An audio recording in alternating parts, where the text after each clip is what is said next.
tells me live. It says we're Right. live, but like spoken word, Kenny Rogers. Right. It's like a father and a son. Mm-hmm. You never count your money, son. When you're You're sitting at the sitting at the table, table, there'll be time enough for counting when the dealing's done. but You find, only when the dealing's done. yeah, Mm-hmm. and Yep, you find it's out where true. you go in the afterlife. It's true. All right, everybody, it is time for part one of the Week 15 preview here on the Audible, the footballguys.com podcast. And we've got issues right away because, okay, Jets, Ravens, let's get the Jets out of the way because the Ravens side is tension building, Bloom. We'll get to your tension and see, well, exactly how stressed you are about Lamar Jackson. But first, short week, Jets, Le'Veon Bell, he's bowling, he's not playing.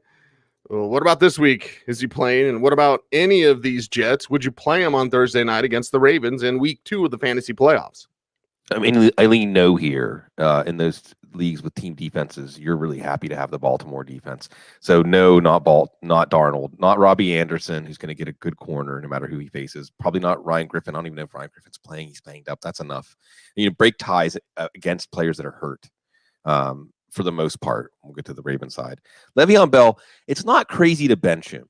Okay, if you're looking at your other option that you're weighing against Bell and you just feel really good about that option, like Raheem Mostert, and you're like, man, Mostert's just red hot.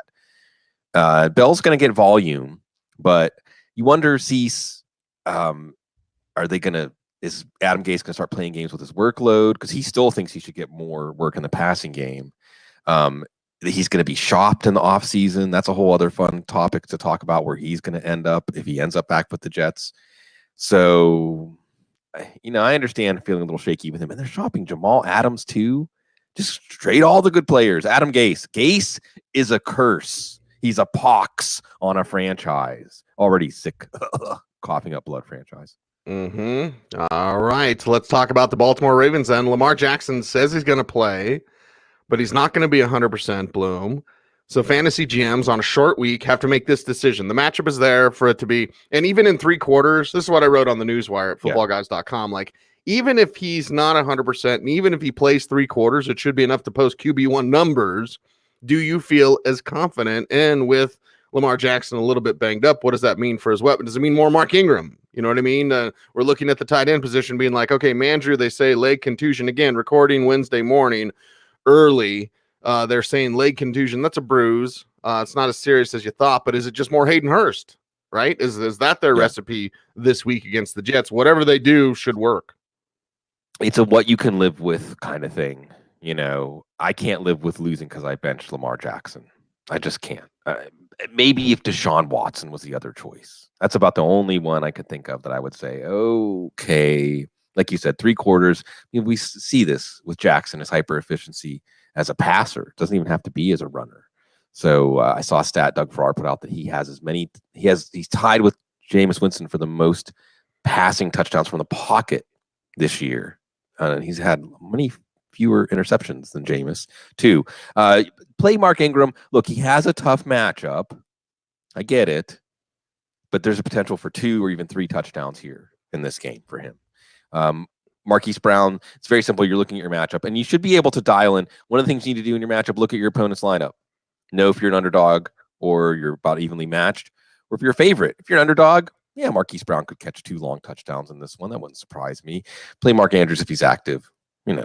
Lamar Jackson's favorite receiver. And if the run isn't getting going against the Jets, like most teams haven't been able to get it going, then just let them suck all of those players up into the box, pass over them, through them with Mark Andrews, maybe with Hayden Hurst. But I think it looks like, I know he was listed as practicing. So we'll watch that. If Andrews is out, then play Hayden Hurst. Baltimore just needs to hold serve. Number 1 seed, road to the Super Bowl goes through Baltimore. And of course, Cecil Steelers fans, we're watching the Jets in this game because that's who the Steelers get next week in a very important game. Yes, very important game for fantasy GMs this week who are looking at New England going, okay, you going to do it this week? Because you had to film stuff. It's Patriots and Bengals. I don't know why you would film the Bengals, but whatever. Like, New England, don't you understand?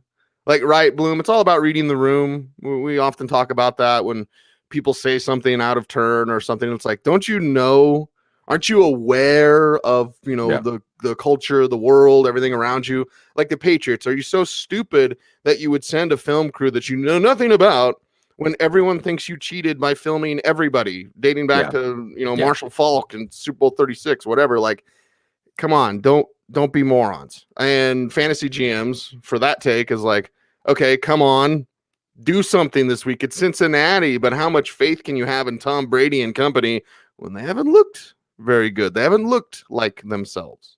Have you had faith in the New England offense at any point this year, except for Julian Edelman? That's it. That's it. And Cincinnati's defense, they're playing some game football. Don't you, at Cincinnati, we talked about this earlier this week, Cecil. I talked about it more with Bob Harris on the couch yesterday. Doesn't this just give you extra motivation if you're Cincinnati? Doesn't this make this, like you said, Cecil, into your Super Bowl? Although, it could play them out of the number one pick. So low ceiling for Brady.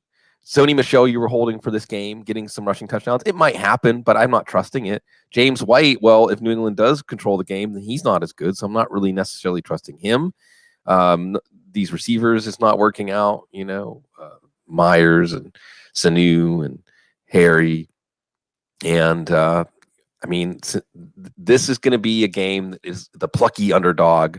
This one will be fun to watch. This is like Western Carolina trying to hang in with Alabama. But every now and then, once every 10 years or so, it happens. I will hat tip to our man Daniel Jeremiah and say this is App State versus Michigan. Sure. Okay, there you go. All-time great games, yeah. Yeah, and Tom Brady there. Armani Edwards. There you go. By the way, Soul Brother, one of our favorite chat room participants, him and I are on simpatico. Like, I'm nervous to start mixing this week because, listen, New England offense struggles. New England defense, it's got some talent. They usually take the best asset away. Well, sorry, that's not Tyler Boyd. That's Joe Mixon. Right. Do you think that's what happens? We're also talking about a team now without Auden Tate. So John Ross is a what the heck flex. Right. Of course, Alex Erickson in a PPR league because you're probably, perhaps playing from behind. So let's discuss this Bengals team and what kind of fantasy gold, if any, is there to be mined. Yes, we talked about this on the waiver wire show. I think the most important thing to take out of this is if you're looking at your wide receiver 3 or flex spot and you say, I'm going to have to get 20 or 25 points out of this spot to win this week, John Ross is an interesting option. And Auden Tate going to IR frees up even more snaps for him. And like you said, I don't expect New England to bracket Ross. He will have some chances, and Andy Dalton don't care. Andy Dalton's going to wing it out there. Tyler Boyd is probably good for your 5 or 6 receptions. Your alliteration lines, he's 5 for 50, 6 for 60.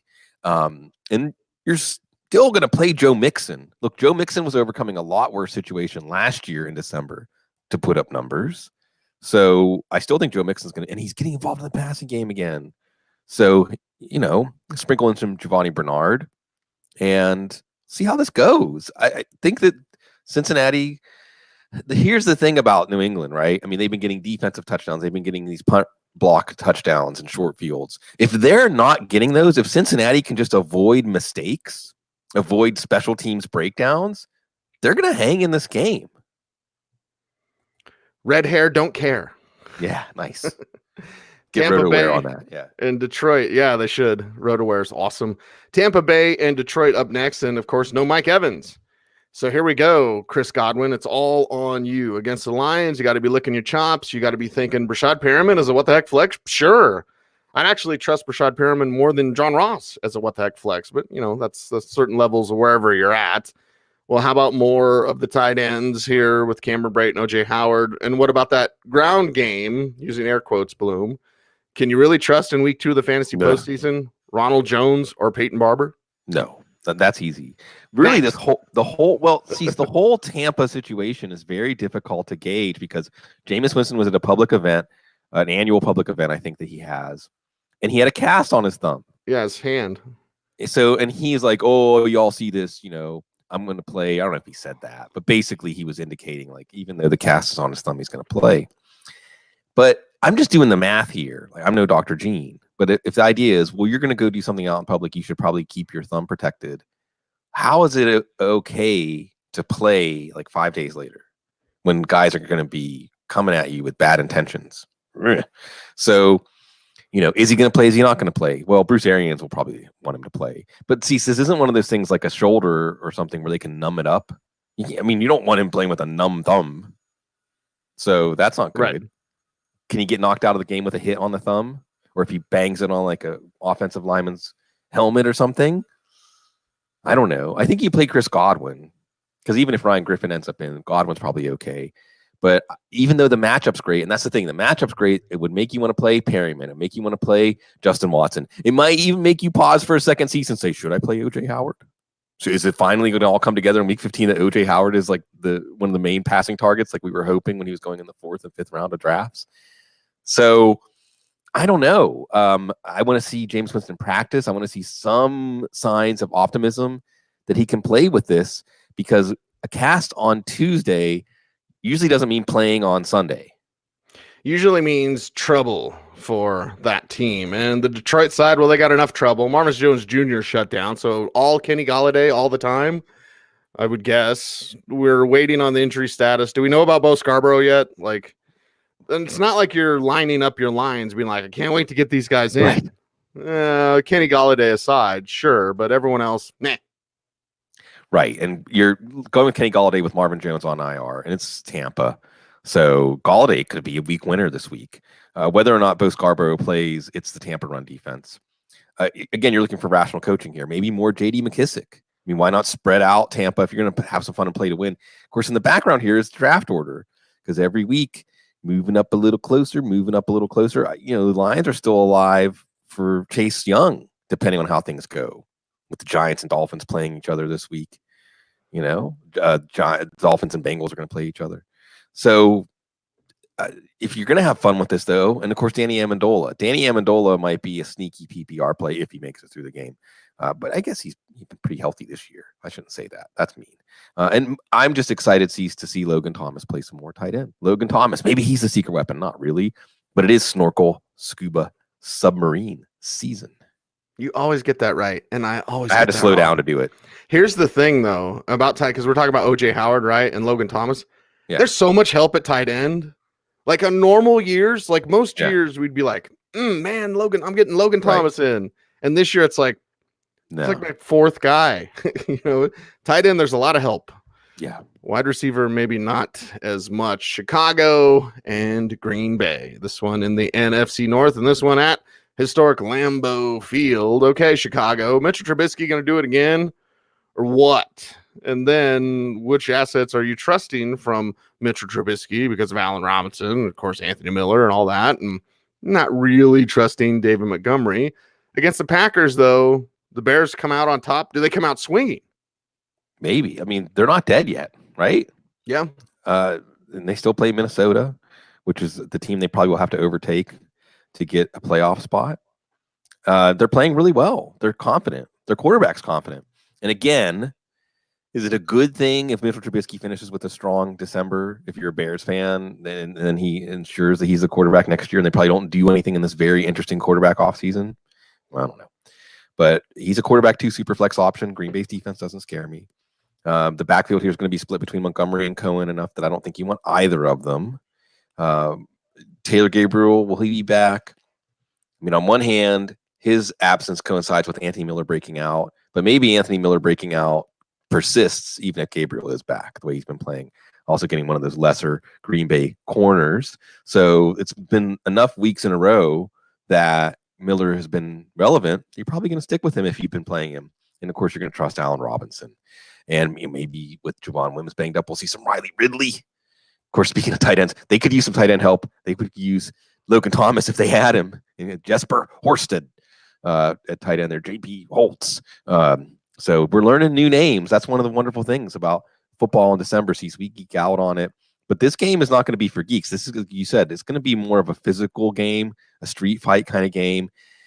I don't know if Green Bay, transitioning to Green Bay, okay, they're in the playoffs right now. There's still 3 weeks to go, okay? And they play Chicago, Minnesota, and Detroit. So I guess you pencil in a win for the Detroit game, but they don't have the division locked up yet. They still have to play Minnesota. Minnesota's only a game behind in the standings. If they lose this game, all of a sudden now they're a team in the playoffs or not in the playoffs that looks like a weak team. So this is a game where, I'm very interested to see how Aaron Rodgers plays.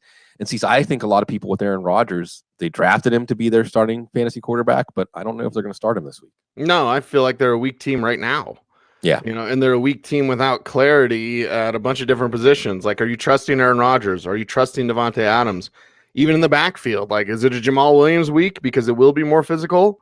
Is there an Aaron Jones week just because he's the better back? Like, how are you figuring this one out? Because I'm trying to avoid Packers if at all possible in my leagues I'm still alive in. Yeah. Well, you're not avoiding Aaron Jones. And then after that, you're not avoiding Devontae Adams. I know he didn't do much against Washington last week. You're going to play Devontae Adams. I think Jamal Williams, maybe he gets you 10, 12 cheap PPR points. Probably not trusting Aaron Rodgers. It is Lambeau. And when Rodgers is good, he's very, very good. So here's another situation where if you're a favorite or it's an even matchup and you just want to lock in 20 points from your quarterback, Rodgers might not be the answer. If you look at it and you need 30 or 35 points from your quarterback, that is within Rodgers' range of outcomes, even against the Bears. If you do have to throw anybody else from this offense and pass offense, I guess it's Alan Lazard, who's still getting open. Ben Fennell doing great work as always, showing how Aaron Rodgers is missing open receivers. He's not seeing them. Also, more Jay Sternberger, more Robert Tonyan. Matt LaFleur needs to show some of that genius that he learned over the years from all of those offensive minds he worked under. Against a Bears defense, they don't have their inside linebackers. Saw Roquan Smith go. Oh, that was a bummer. But still, these two teams know each other well. When that happens at this time of year, anything can happen. Yeah, as we get towards the end of the regular season, for some teams, it's like the preseason of 2020. Mm-hmm. Well, I won't get to Denver yet because we got to talk Houston, Tennessee. This one's huge. Whew. Absolutely huge. Ding, ding. Because a lot of fantasy GMs are like, should I go with Ryan Tannehill? Now, we're going to get to them in a little bit. We got to do Houston first, but you already know the Houston assets. You're already starting the Houston assets. You're mostly trusting the Houston assets, except for Will Fuller, because you just never know. And Kenny Stills, certainly. You're expecting a little bit more from Kiki Cutie, maybe those tight ends. But Deshaun Watson, DeAndre Hopkins, you don't listen to this show. You didn't make it to week 15 by should I start Deshaun Watson? Yes, of course. But this one is in Tennessee, and you've got a Houston team that this is how their season has gone, Bloom. And off the top of my head, I can do this. Yeah. Loss week 1, win-win, loss, win-win, loss, win-win, loss. I like this rhythm. Loss, win-win. It should be win-win now. It should be win-win, but it's on the road. It's at Tennessee. Will weather be a factor? I guess we'll check in with your guy or check in NFLweather.com, whatever. But okay, how do they respond? Denver straight up embarrassed them. Yeah. Because they overlooked a bad team. Tennessee's not a bad team, and they better not overlook them because this one's huge in that division. It is. And you like the way the schedule turns out here, although Houston gets Tampa and Tennessee gets New Orleans. But still, if either team can sweep the two matchups, they're going to win the division. They're going to get a home playoff game. So round 1, Tennessee in Tennessee. And so you think maybe Houston, also knowing they have the easier matchup in week 16, a little more margin of error, you think maybe they feel like, hey, week 17 is the game. We just got to make sure we win week 17 and we're okay. You already know that they're thinking about things in these terms because they didn't seem too stressed about losing last week. Right. So they're very well aware of this. You're playing Deshaun Watson, even with the team terrible last week, down 31-3. He had a good fantasy game. He needs Fuller, though. And again, if Fuller's on the borderline, do you save him for week 17? If Fuller's out, do you go with Kiki Cutie? He did have, even after a terrible fumble last week, Kareem Jackson, I think, just took the ball where, I don't know if it was Kareem Jackson, but Alexander Johnson hit him. He fumbled.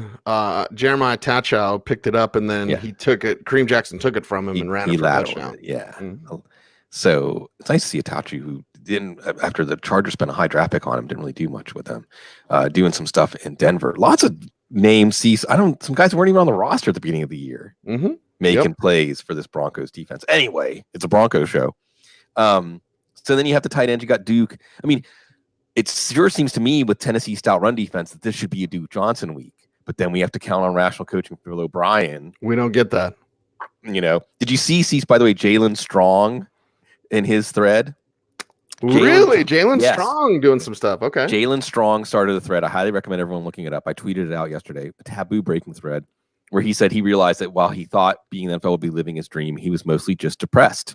And he went through each organization he was with and how it went with those organizations. Wow. I got to check this out. And with Bill O'Brien, he basically said, like, every year I was at the same place at the bottom of the depth chart, no matter what I did in practice, no matter how I performed, I knew that I was still going to be in the same place on the depth chart. That sounds like our Bill O'Brien. Sounds about right. Okay, the eternal question that fantasy GMs want to know, because this one is monumental. Yeah. Wow. And Ryan Tannehill, fantasy GMs are like, do I start Ryan Tannehill over Aaron Rodgers? Yes. Some are asking, do I start Ryan Tannehill over Lamar Jackson? No. Who's banged up, right? So we're getting a lot of Ryan Tannehill questions this week, and for good reason. You got weapons, certainly A.J. Brown, best rookie receiver in the league.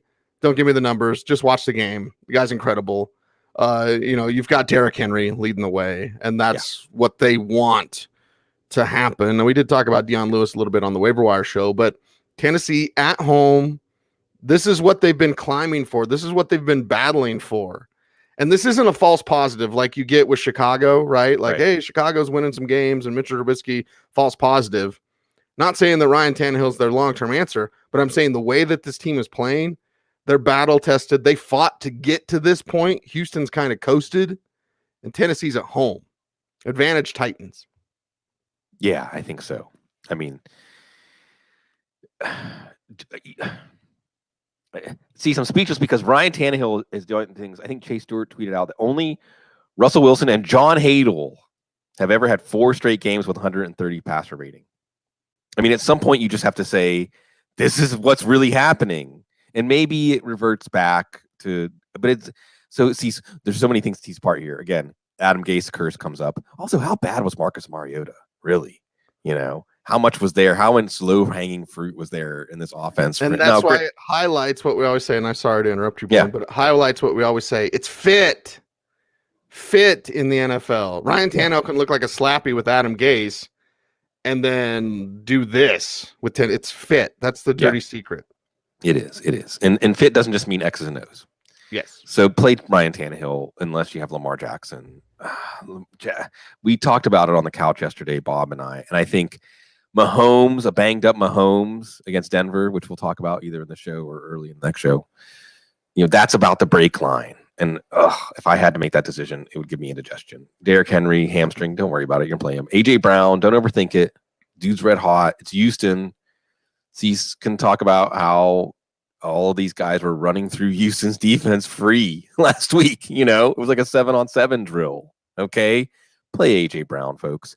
Now, that being said, we had a question in the chat room. I think it was from Unipoke. Love it. Well, often first person in the chat room. Woo! Julio or A.J. Brown. Oh, man. I just feel like you can't. It's like you're just asking for the fantasy gods to take a poop on your head if you bench Julio Jones in your playoff game, especially with Calvin Ridley out and Richard Sherman out. Jumping ahead, Atlanta, San Francisco. Maybe even Johnny Smith. We talked about this on the waiver wire show.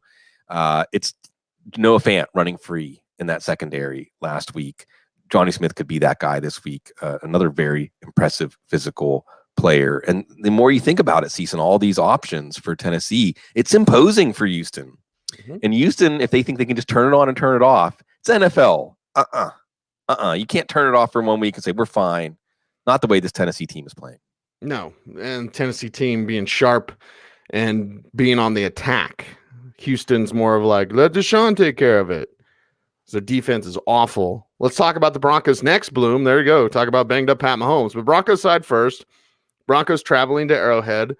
Drew Lock playing with house money, right? If he looks awful this week, everyone will still be high on Drew Lock because it's been so bad in Denver as far as quarterback play. Phillip Lindsay's like an RB2 or a flex play. He should have a good game, but you could have said that over the last couple of games, at least against the Chargers and the Texans for Phillip Lindsay, and it's just not happening. It's 15 for 50 or whatever. Like, it needs to be better than that.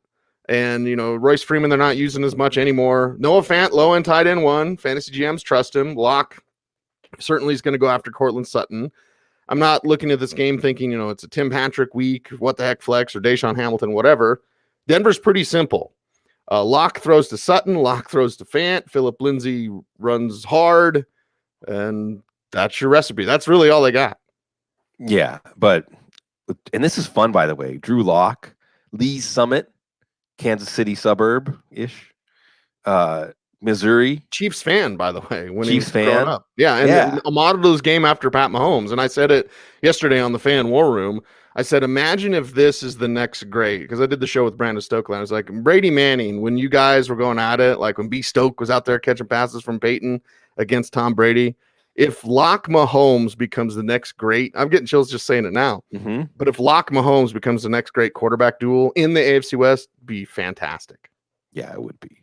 And you're not going to get cute and play Lock as your quarterback one, but as a quarterback two super flex or DFS option. Now, granted, Kansas City's defense has been looking better. And here's something we don't think about a lot, Cease.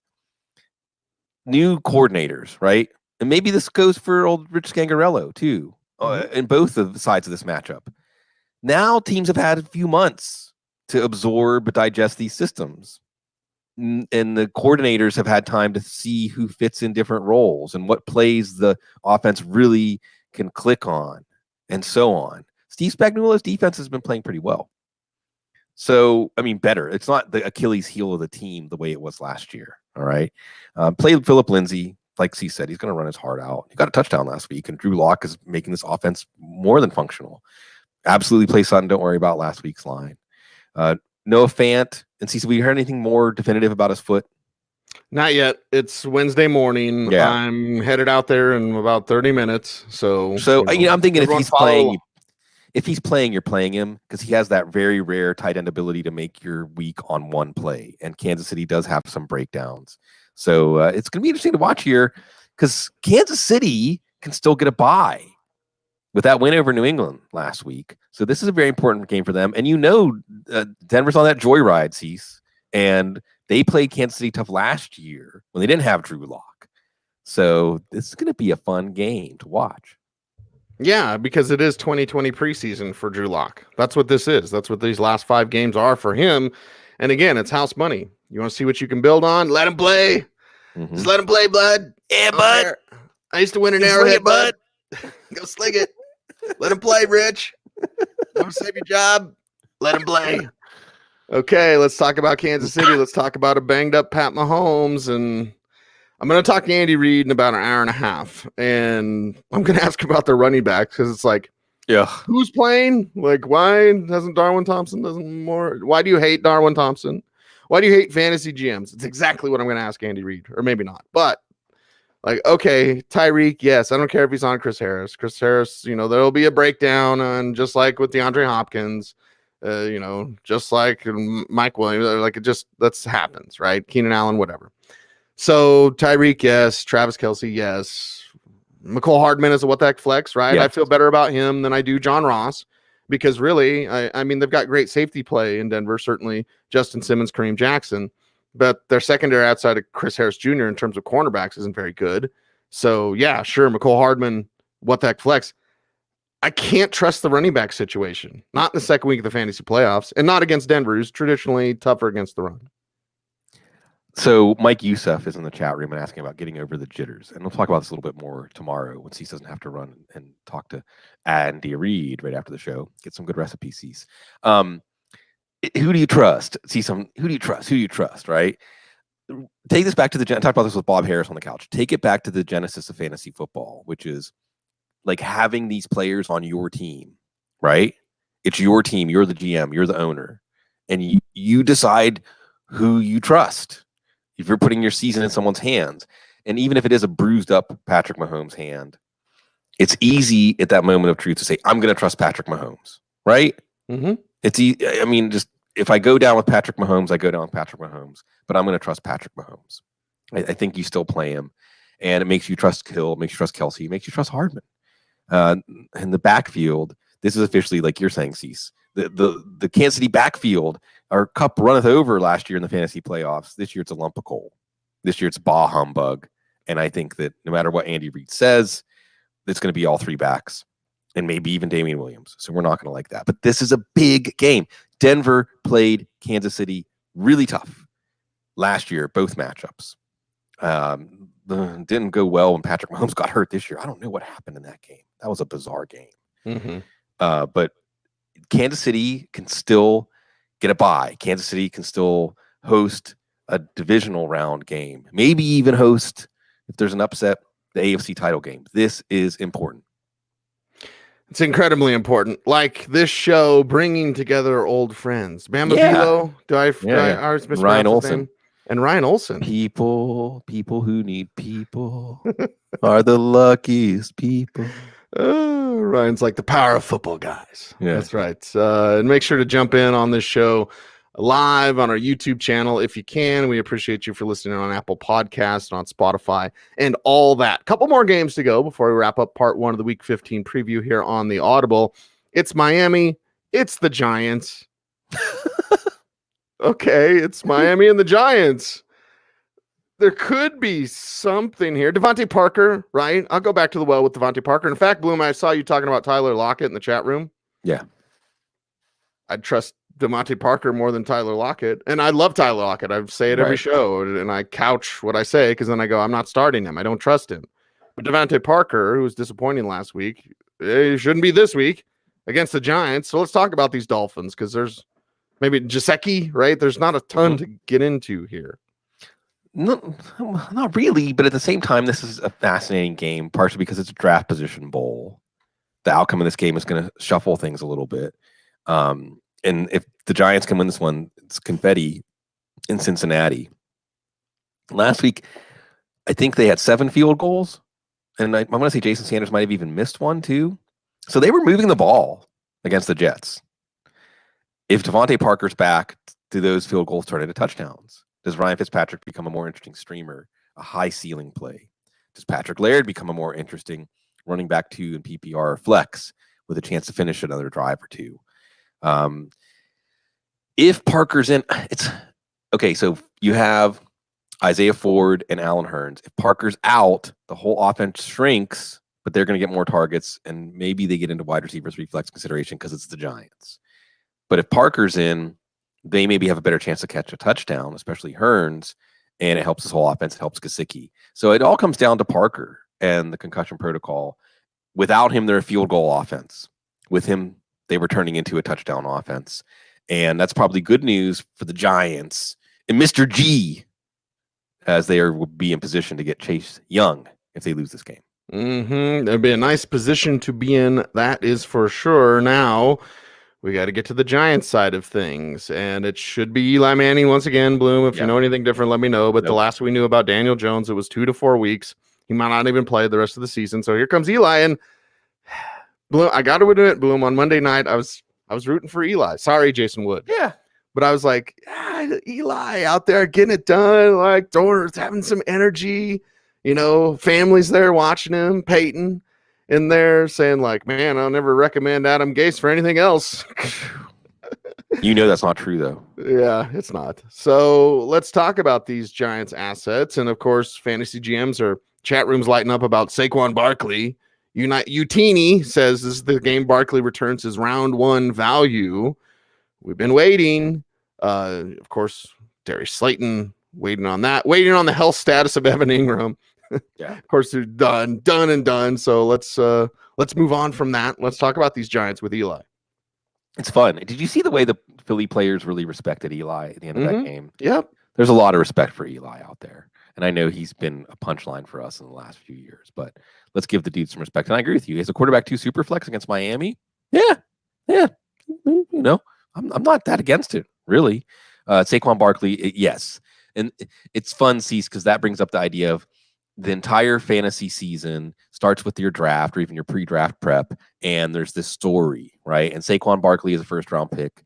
Well, I mean, was it worse than David Johnson? David Johnson was good for about 5 weeks at least. I don't know. I don't know if Saquon Barkley was the worst first-round pick or not. Juju, maybe.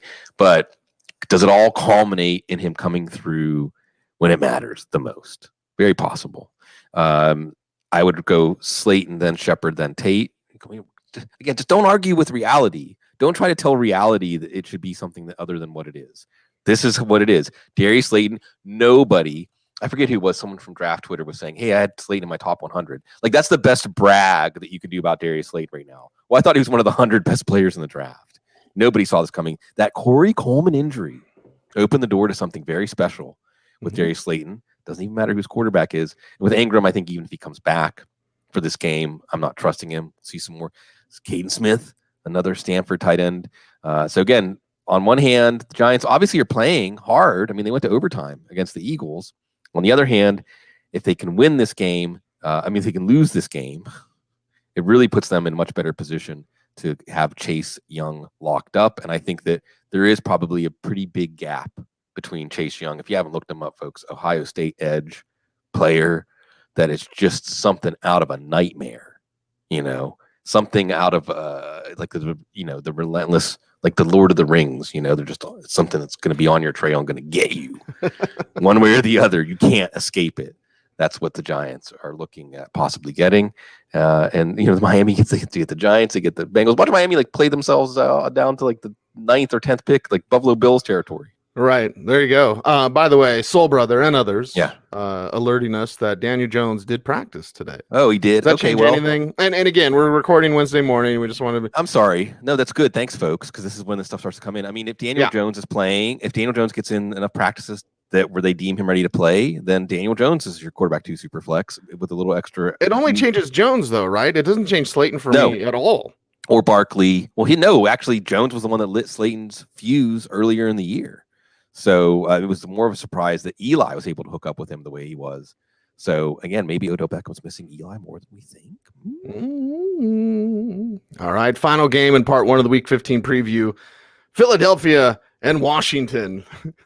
Sometimes we head with a bang, sometimes we head with a duh. NFC East. Yeah, NFC least. Sorry, Jason Wood, but let's talk about these Eagles and just everything that's nobody's healthy at the wide receiver position. Who's their top wide receiver? Greg Ward. Whiteside. Right, Greg Ward. Aguilar, yeah. The only one that's healthy is Ward. Yeah, exactly. It's just lots of Zach Ertz. Lots of Dallas Goedert. Dash of Boston Scott now. Okay, Eagles are like a mash unit, still trying to win the division against Washington. Let's talk about them. Right, got to beat Washington to stay alive. Got to beat the Giants to stay alive. Wentz a hero, and he kept the team alive. He performed CPR on their season. And what? Where was I? I saw Tutankhamun. I was in the Egyptian afterlife, and now I'm back in the NFL. Zach Ertz a hero. Zach Ertz helping people win that overtime touchdown. Let us know if you won, if you advanced in the playoffs on that, or if you got knocked out. That's rough. Fantasy football's stupid. See, that's been one of my themes. Fantasy football's just stupid. Boston Scott. So, on one hand, I don't think we're going to see Jordan Howard, but there's still Miles Sanders. But Boston Scott balled out. He was one of the heroes. Do they go back to him? Do you trust him? I'm not going to tell you you're crazy for playing him over a more established option because of how he played, because of those fresh legs. Matt Waldman favorite, by the way. Greg Ward. I'm not necessarily playing Greg Ward, but 6, 7, 8 catches wouldn't shock me. So in PPR leagues, sneaky backdoor cover kind of play. I don't think he's going to necessarily have big plays, but all these players from the practice squad. Yes, franchises, managing your practice squad, kind of important.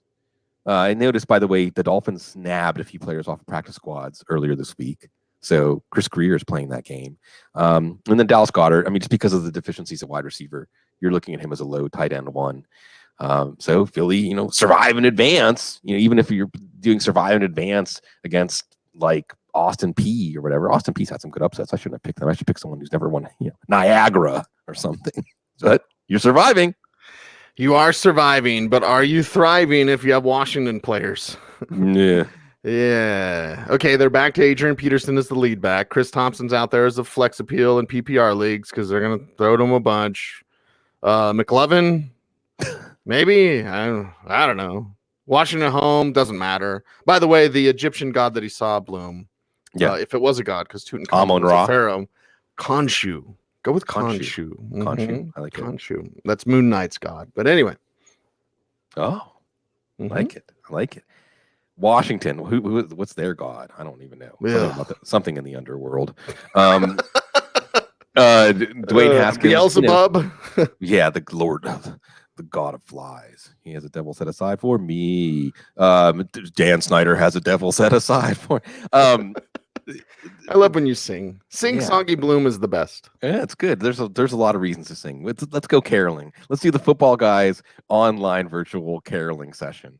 And we can sing the Hanukkah song, and we can sing Dreidel, Dreidel, Dreidel too, and some Kwanzaa songs. Haskins is developing against a Philly defense that has some deficiencies. So you saw it was Darius Slayton last week. Could it be F1? Could it be Terry McLaurin this week? Again, you're looking for the ceiling. He's got the ceiling. Chris Thompson has the PPR floor. Philly's run defense is stout. Adrian Peterson. I just want to say the fact that we're talking about Adrian Peterson as a fantasy relevant player in week 15 of what is he, 34? I mean, that's something, man. I mean, I know we've had lots of different chapters to Adrian Peterson's career, but if we're keeping it to what's between the lines, wow, man. Because it's his desire. It's not just talent. He's not coasting on talent or physical ability at this point. He's coasting on want to and love of the game, honestly. I mean, he's one of those dudes where you almost start to feel sorry for him. You think about like what his life's going to be without football.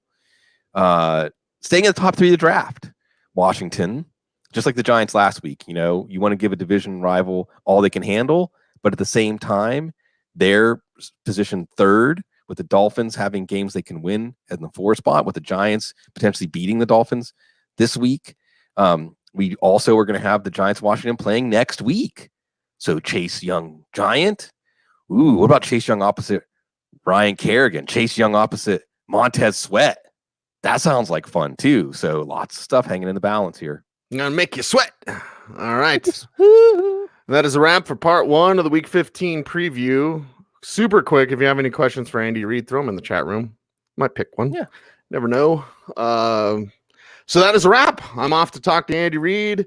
We'll be back tomorrow morning. We're back. Probably not starting at 9 a.m. straight up. Oh, thank you, Sigmund. Thank you, everyone out there, for watching to this show, for listening, Apple Podcasts, Spotify, what up, and checking out footballguys.com. He's Sigmund. I'm Cecil. We're the Audible. Stay tuned and stay frosty.